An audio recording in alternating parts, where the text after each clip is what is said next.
Olá, pessoas, tudo bem com vocês?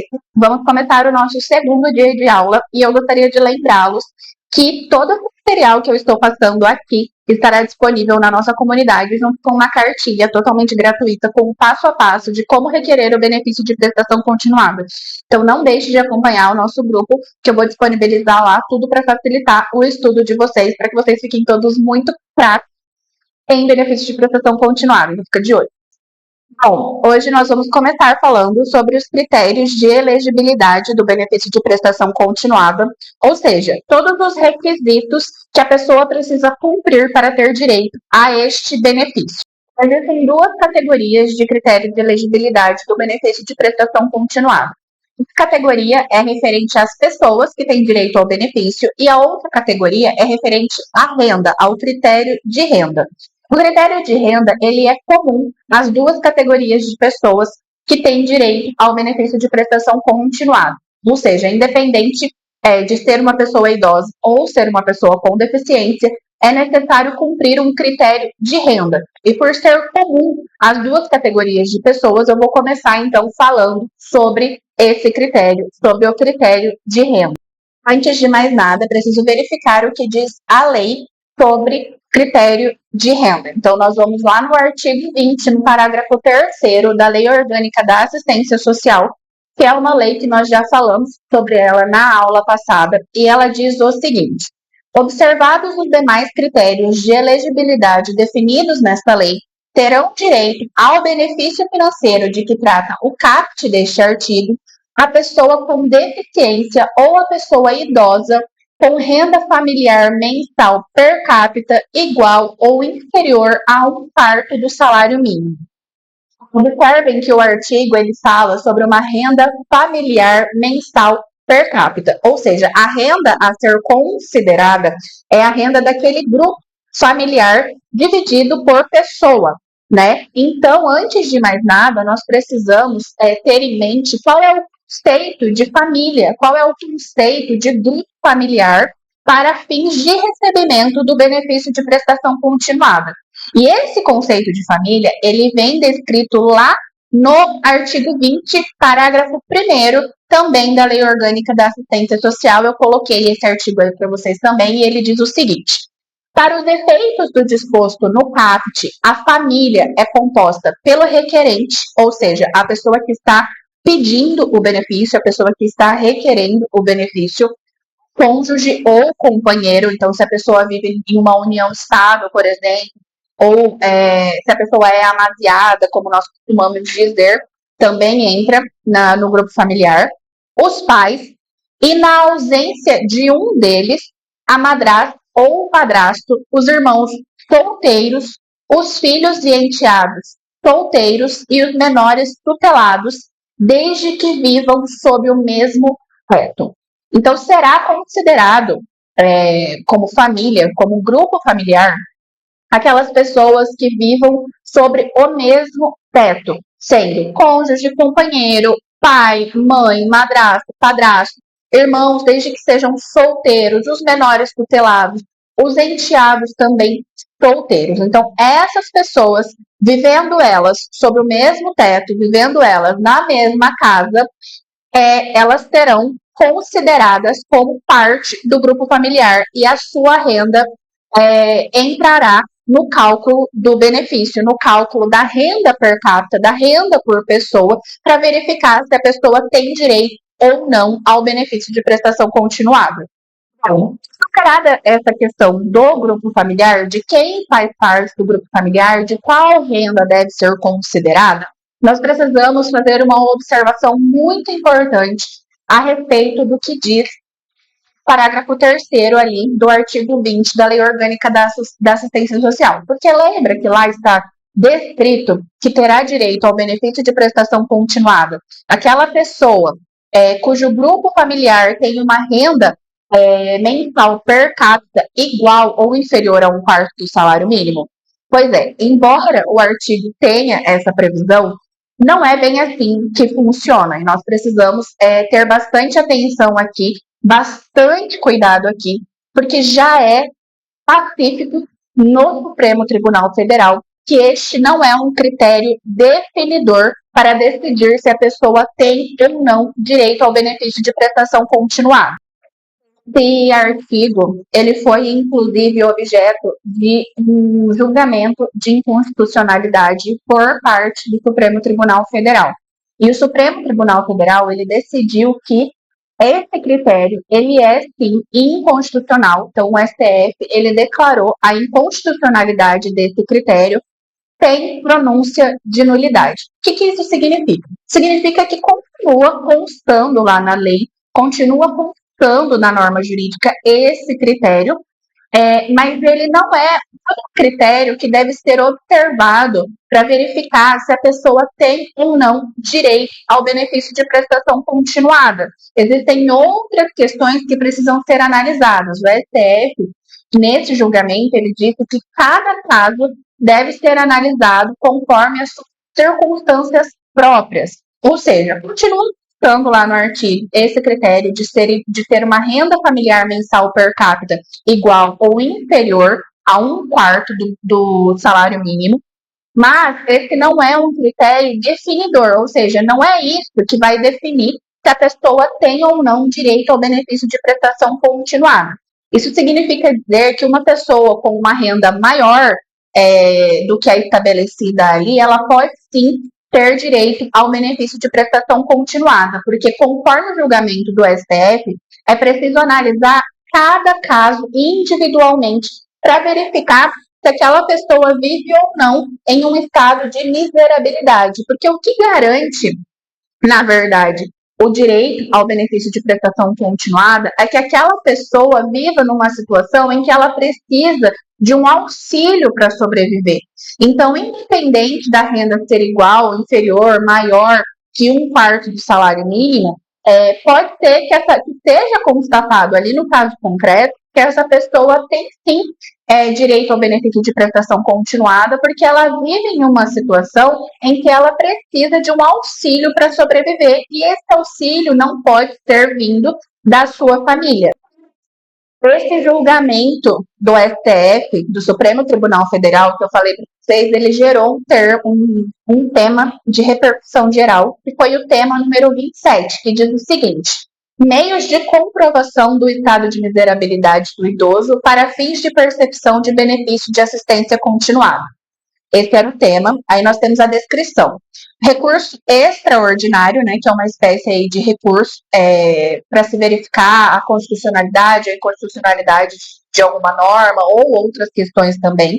Então, recurso extraordinário em que se discute, à luz do artigo 203.5 da Constituição Federal, a possibilidade ou não de comprovação de miserabilidade do idoso para fins de percepção do benefício de assistência continuada, a que alude o referido dispositivo, por outro meio, além do previsto no artigo 20, parágrafo 3º da Lei nº 8.742 de 93, que é a nossa Lei Orgânica da Assistência Social, que considera incapaz de prover a manutenção do idoso a família cuja renda mensal per capita seja inferior a 1/4 do salário mínimo.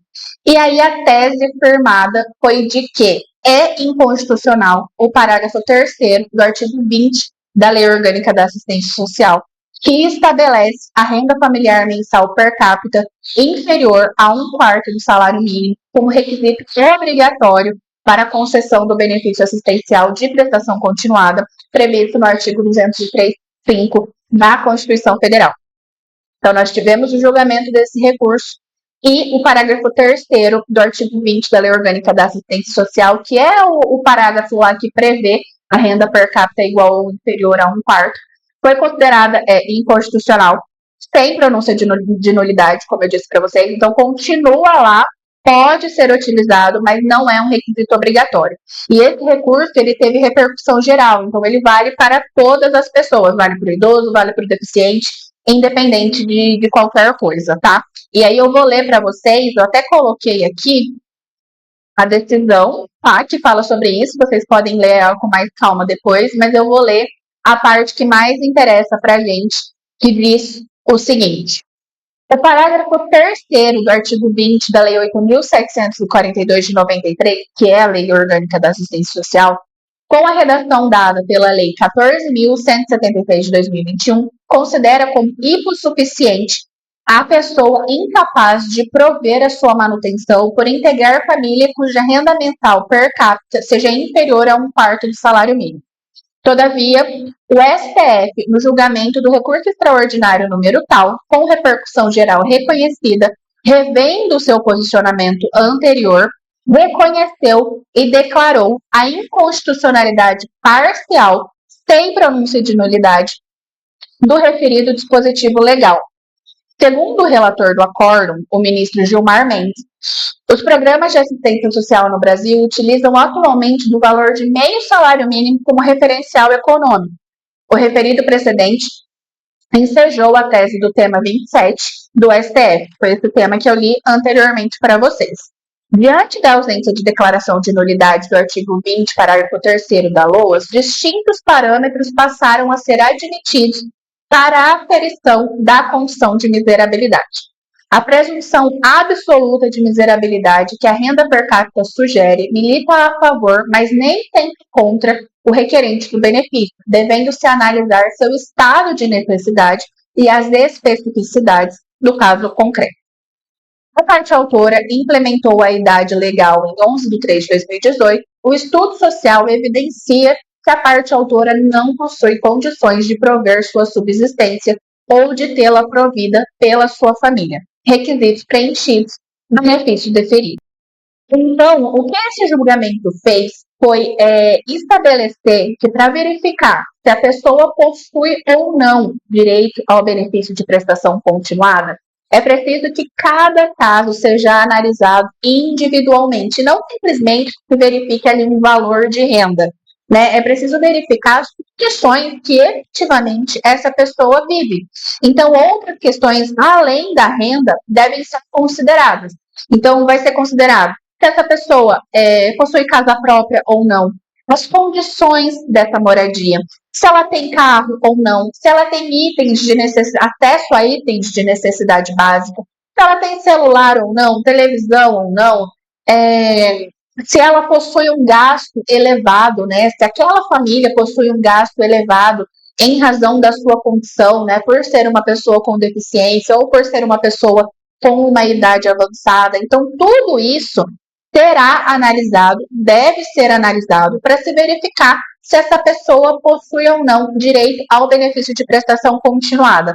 Então, é óbvio que se for uma pessoa que tem uma renda, sei lá, de R$1.000 por pessoa, R$1.500 por pessoa, R$2.000 por pessoa, então não vai se encaixar ali no critério de miserabilidade.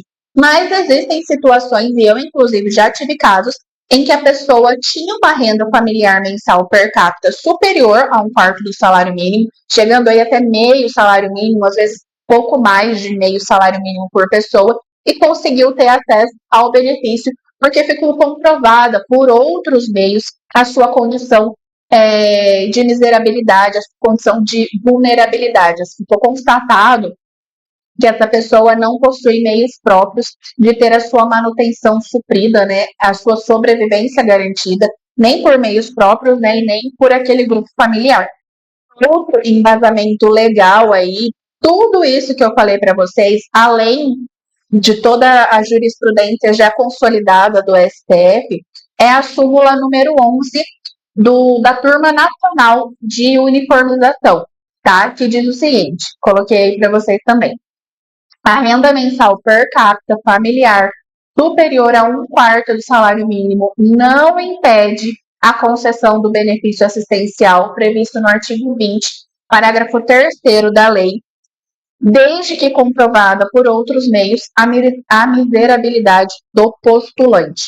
Quem é o postulante? Pessoa que está pedindo o benefício, pessoa que está requerendo o benefício. Outra coisa que é importante eu dizer, porque eu sei que tem pessoas aqui que não têm tanto convívio com o benefício, né, tanta familiaridade com o benefício, é a forma que essa renda ela é calculada. Então, você faz o seguinte, você pega o grupo familiar, então vamos supor que eu tenho uma casa em que mora o requerente, né, uma pessoa idosa, um filho solteiro e seu esposo, por exemplo. Então, eu tenho aqui 3 pessoas compondo esse grupo familiar. Eu vou verificar a renda de cada uma delas, vou somar e dividir por 3, porque são 3 pessoas no grupo familiar. E aqui nós precisamos fazer uma observação muito importante, que muitas pessoas não sabem também, é que se excluem da renda familiar os benefícios assistenciais e os benefícios previdenciários concedidos a idosos e pessoas com deficiência no valor de até um salário mínimo. Então, nesse exemplo que eu dei para vocês, vamos supor que eu tenho o requerente idoso, um filho solteiro idoso e o marido idoso. Filho, ele é uma pessoa com deficiência e recebe já um benefício de prestação continuada.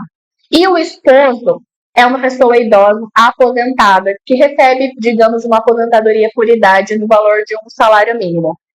Nesse grupo familiar, nenhuma renda vai ser computada, tá? Porque não se considera valores de benefício de prestação continuada recebido pela família por um integrante da família, né? Nem benefícios de caráter previdenciário no valor de até um salário mínimo. Então, nessa família, nesse exemplo que eu dei, essa família não, para fins de recebimento do benefício de prestação continuada, essa família não tem renda, tá? Então, é muito importante que vocês deixem isso anotado. Benefício de prestação continuada recebida pelo mesmo grupo familiar, por integrante do grupo familiar. E benefícios de caráter previdenciário, ou seja, uma aposentadoria, um auxílio-doença, uma aposentadoria por invalidez, de até um salário mínimo, não entra para o cálculo da renda familiar para fins de recebimento do benefício de prestação continuada.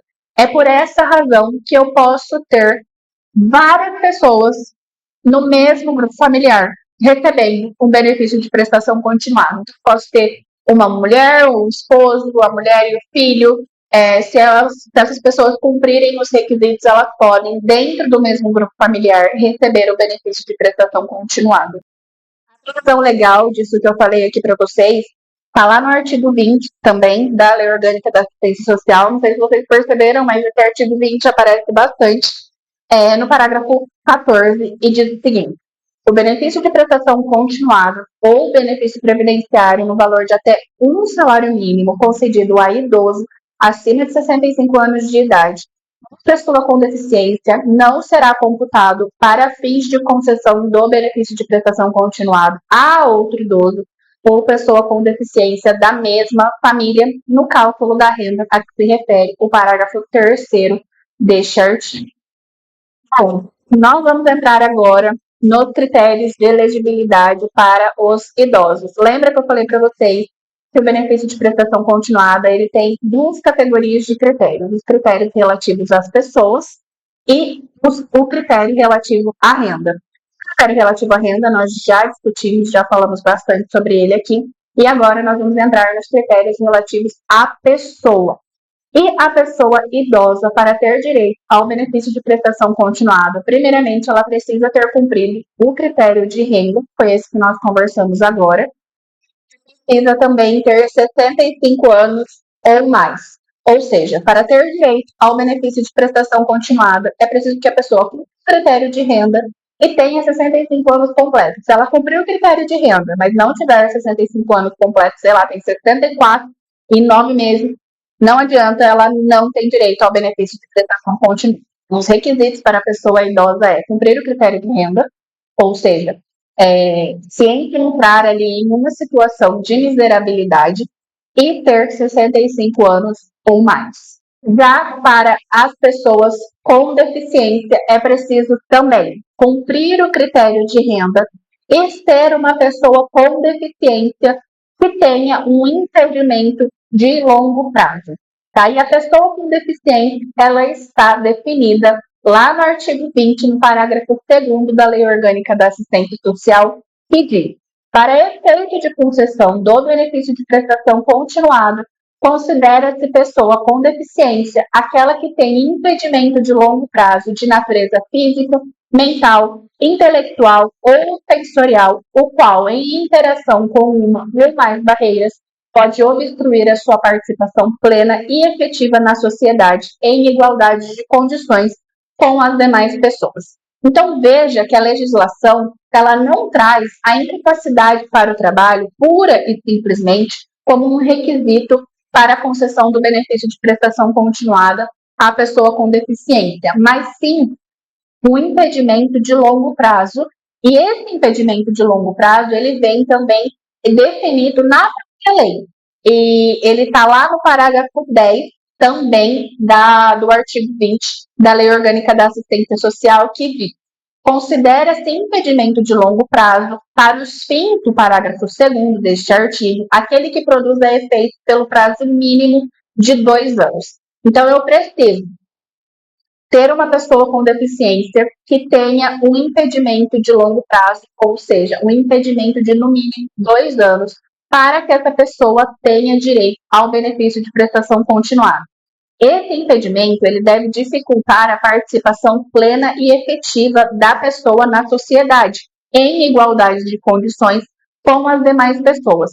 Não há que se falar, portanto, em uma incapacidade ou uma incapacidade permanente para o trabalho, mas sim de uma limitação no convívio social e no desempenho de suas atividades. Então, precisamos verificar, primeiro, se existe uma deficiência, e se essa deficiência ela gera um impedimento de longo prazo, ou seja, um impedimento de pelo menos 2 anos, que dificulte a participação dessa pessoa na sociedade de forma plena, em igualdade de condições com as demais pessoas.